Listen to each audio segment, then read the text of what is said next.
Thanks so much, Molly. Well, President Obama's highest-ranking military advisor and commanding general in Afghanistan both say his decision to draw down troops in Afghanistan is, quote, more aggressive than it should be. I do not intend to discuss the specifics of the private advice I rendered with respect to these decisions. As I said, I support them.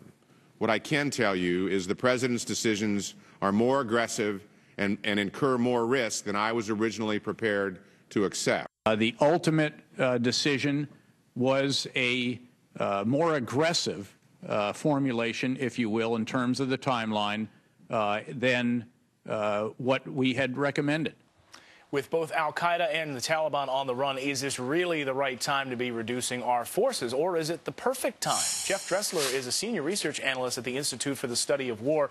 Jeff, nice to see you this morning. You know, this wasn't well received by either Democrats or Republicans, but I guess in some instances, someone would say maybe that's the right decision when you make everyone upset. Do you disagree?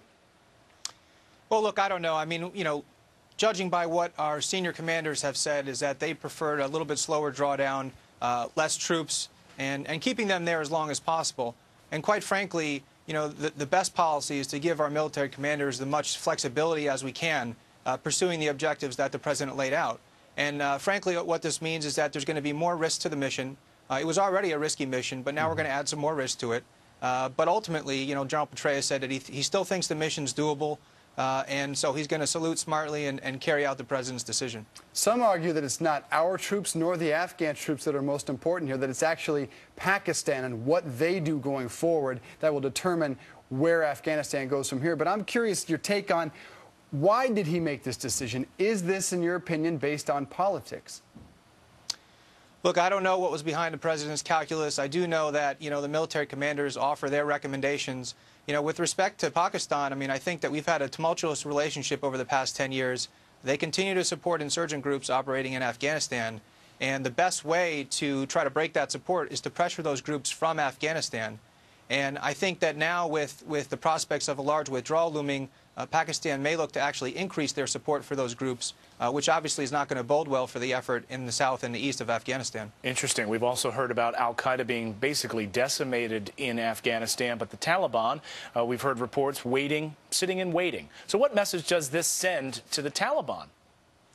Well, one of the big efforts that the military commanders have pursued over there is this reintegration effort, which basically means convincing Taliban fighters who are tired of fighting to come off the battlefield and join the government. And what we've seen from 2001 to 2009, where we weren't as aggressively going after the enemy, these guys were not coming off the battlefield because they thought they were going to be winning. But in the past few years with the surge forces, we've seen droves of these guys coming off the battlefield and wanting to give up the fight.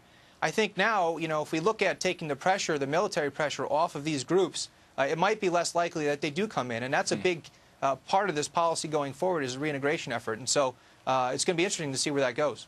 Jeff Dressler from the Institute for the Study of War, thanks for being with us this morning. We'll stay on this. Appreciate it. My pleasure. Thanks, Jeff.